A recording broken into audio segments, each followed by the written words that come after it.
तो सर आप लोग इतने बड़े बड़े पार्टी के जो नेता हैं उनको कैंडिडेट को कैसे टक्कर देंगे सर?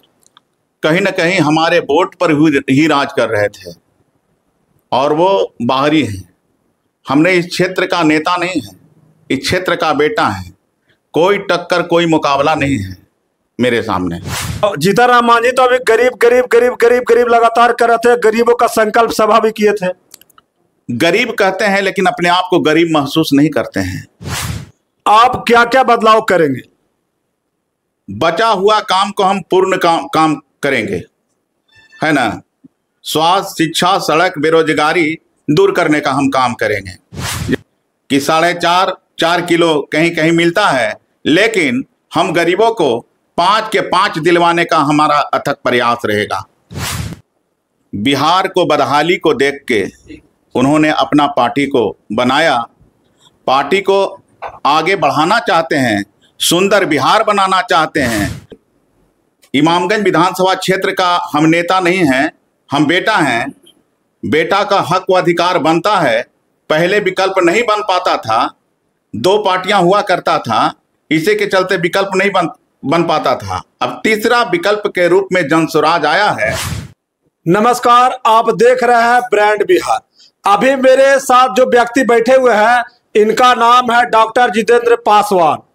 अभी बिहार में विधानसभा के 4 उपचुनाव होने वाले हैं, जिसमें एक सीट है इमामगंज विधानसभा।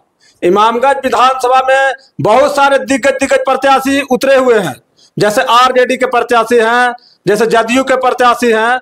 तो बहुत सारे जो प्रत्याशी उतरे हुए हैं, लेकिन एक पार्टी बिहार में स्थापना हुई है 2 अक्टूबर को, गांधी जयंती के दिन, और उस पार्टी का नाम है जन सुराज।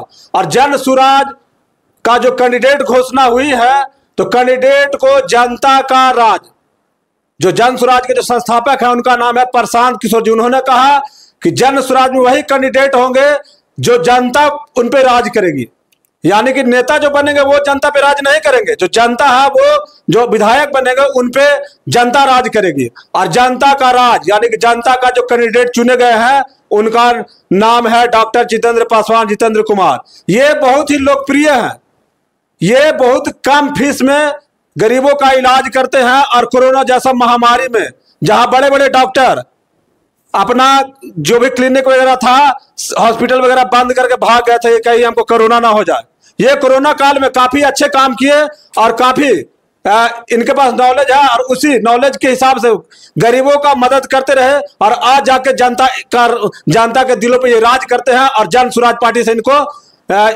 इमामगंज विधानसभा का उपचुनाव में टिकट मिला है। तो आइए इनसे बातचीत करने का प्रयास करते हैं। सबसे पहले सर, मेरे चैनल पर आपका बहुत बहुत स्वागत है सर। धन्यवाद। सबसे पहले सर, आज आपको जन सुराज से सर एमएलए का टिकट मिल चुका है सर, कितनी खुशी महसूस हो रही है सर? बहुत खुशी महसूस हो रही है, बहुत। सर, कांटे की टक्कर थी सर यहाँ पे, जो प्रशांत किशोर जी ने वादा किया था कि जनता जिनको चुनेगी टिकट हम उन्हीं को देंगे। क्या कहना चाहते हैं सर? जैसा वो सोच रखे थे उसी तरह से हुआ है। जनता के बीच ही हम चुन के आए हैं। सर, यहाँ पे बड़े बड़े महारथी कैंडिडेट उतारे जा रहे हैं सर, जीतन मांझी के पार्टी से है और आरजेडी से भी है। ये लोग तो काफी सर राजनीति में महारत हासिल किए हुए हैं सर। आपकी पार्टी तो जनसुराज एकदम नए आई है सर। जुम्मा 4 दिन जो कहा जाता कहावत, उसी टाइप का कुछ कहावत सूट करता है सर। तो सर आप लोग इतने बड़े बड़े पार्टी के जो नेता हैं उनको कैंडिडेट को कैसे टक्कर देंगे सर? कहीं ना कहीं हमारे वोट पर ही राज कर रहे थे और वो बाहरी हैं। हमने इस क्षेत्र का नेता नहीं है, इस क्षेत्र का बेटा है। कोई टक्कर कोई मुकाबला नहीं है मेरे सामने, इसलिए कि इस क्षेत्र का हम बेटा हैं। ठीक है। जीतन राम मांझी जी पहले यहाँ पे जीते हुए थे, उनके शायद बहू यहाँ से कैंडिडेट बनने वाली है, तो शायद उनसे मुकाबला आप कैसे कर पाएंगे सर? मुकाबला हम करेंगे कि इमामगंज विधानसभा क्षेत्र का हम नेता नहीं हैं, हम बेटा हैं। बेटा का हक व अधिकार बनता है। पहले विकल्प नहीं बन पाता था, 2 पार्टियां हुआ करता था, इसी के चलते विकल्प नहीं बन पाता था। अब तीसरा विकल्प के रूप में जनसुराज आया है, तो हर आदमी का सोच समझदारी बदला है कि अब हमको आ गया है चांस बदलने का। तो इसलिए कोई टक्कर और कोई मुकाबला नहीं है मेरे सामने। आप क्या क्या बदलाव करेंगे? बचा हुआ काम को हम पूर्ण काम करेंगे, है ना। स्वास्थ्य, शिक्षा, सड़क, बेरोजगारी दूर करने का हम काम करेंगे। जैसे गरीब बच्चों को पढ़ने के लिए हमने जैसे ये क्या नवोदय विद्यालय जैसे हमने विद्यालय खुलवाएंगे, ताकि हमारे गरीब का बच्चा उस हॉस्टल में रह के अपना शिक्षा ग्रहण करे और आगे बढ़ सके। यहाँ के जो गरीब परिवार हैं जिनका राशन कार्ड में नाम, उनको कितना केजी अनाज दिया जाता है प्रति व्यक्ति? सरकार की तरफ से तो 5 किलो का है मिलता कितना सर? अब तो ये हम नहीं बताएंगे, लेकिन हमारा अगर हम आते हैं तो 5 के 5 कोशिश करेंगे हम दिलाने का। यानी आपके कहने का मतलब सर कि 5 केजी नहीं मिल पा रहा? तो ऐसा तो क्लियर नहीं है कि 5 किलो नहीं मिल पा रहा है। क्या आपके पास? लेकिन जैसा कि सुनने के लिए मिलता है कि 4.5 किलो कहीं कहीं मिलता है, लेकिन हम गरीबों को 5 के 5 दिलवाने का हमारा अथक प्रयास रहेगा। गरीबों को ही क्यों सताया जाता, परेशान किया जाता सर? इसलिए कि गरीबों माने आवाज नहीं उठा पाता है, गरीबों की आवाज को दबा दिया जाता है, इसीलिए आवाज नहीं उठा पाता है। तो जीतनराम मांझी तो अभी गरीब गरीब गरीब गरीब गरीब लगातार कर रहे थे, गरीबों का संकल्प सभा भी किए थे। गरीब कहते हैं लेकिन अपने आप को गरीब महसूस नहीं करते हैं। अगर गरीब महसूस करते तो इतना कोरोना जैसे महामारी चल रही थी, कभी दिखाई दिए? कभी दिखाई नहीं दिए। कौन मेरा जनता मर रहा है, कोई खा रहा है कि नहीं खा रहा है, आने वाला प्रवासियों के लिए कोई व्यवस्था नहीं कर रहा है ना। 2011 से लगातार 2022 तक के सैफगंज पंचायत की मेरी पत्नी जनप्रतिनिधि रही। कोरोना जैसे महामारी पूरे हिंदुस्तान के झकझोर दिया, और उस महामारी में बड़े बड़े डॉक्टर अपना हॉस्पिटल बंद करके घर पड़े रह गए, लेकिन हम लोग ग्रामीण चिकित्सक जनता के प्रति खड़ा रहे, पैसा ना रहे, लेकिन उसको इलाज करके हमने लोग भेजने का काम किया। जहां तक के है भाड़ा के भी अपने पैकेट से देके भेजने का काम किया। क्वारंटाइन सेंटर चलाकर आने वाला प्रवासियों का खाने पीने रहने का व्यवस्था भी करवाने का काम किया। सोशल डिस्टेंस का पालन करने के लिए जन जागरूकता अभियान चलाने का काम किया। इस तरह से महामारी से निपटने का जनता के साथ मिलजुल के हमने खड़ा रहा।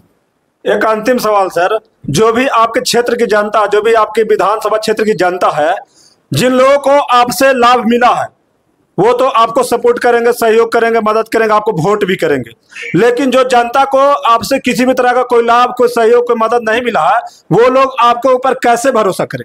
देखिए, अब की क्षेत्र के बेटा के नाम पर वोट होगा, जनस्वराज के विचारधारा पर वोट होगा, ठीक है।